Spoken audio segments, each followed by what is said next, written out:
Let me put it in context for you. As I was saying earlier, the first thing I will say is that things have changed.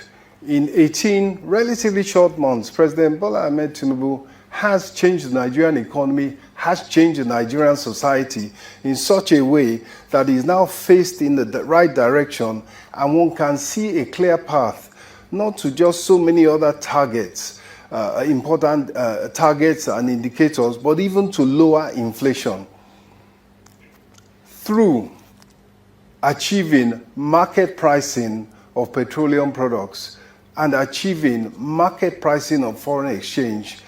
The change in the economy represents 5% saving.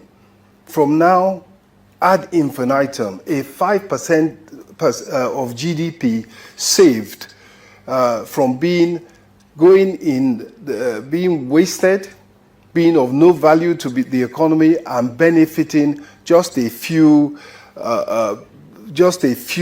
who had privileged access to foreign exchange and to subsidized foreign exchange and to petroleum products that were distributed in a very opaque manner, and of course benefiting neighboring countries that were getting smuggled petroleum products. So that saving is now going to be revenue to government that helps to not just build up the fiscal capacity of government, the government's ability to meet its spending requirements, both for social spending and infrastructure, but it changes all the metrics.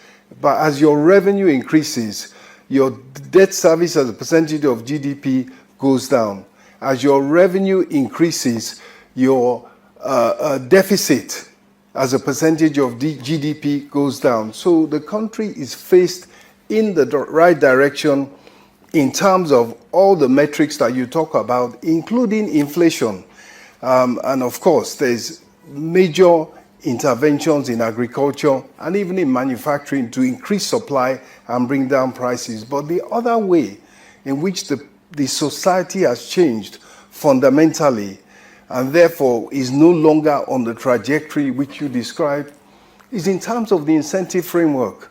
There's no Nigerian that wake up today and feel that his best way forward, his best way to riches or even to a good living is to have privileged access to foreign exchange allocated from central bank. That no longer exists. Similarly, no Nigerian can wake up and feel that his best chance is to get an allocation, a concession, a permit related to petroleum products and be one of the privileged people that have this access, which they can just trade the piece of paper. That was the refrain 18 months ago, that these are the ways to make it in Nigeria. Instead now, the emphasis and the incentive is on agricultural production, agricultural exports, manufacturing, and manufactured exports for the West Africa region and even for the continent as a whole. So that is the way in which the changes that have been wrought and that are being sustained but with determination, with courage and boldness by Mr. President and his administration are giving Nigerians much optimism and hope that things are definitely going to be better and in the nearest future. Sure, not the year. This country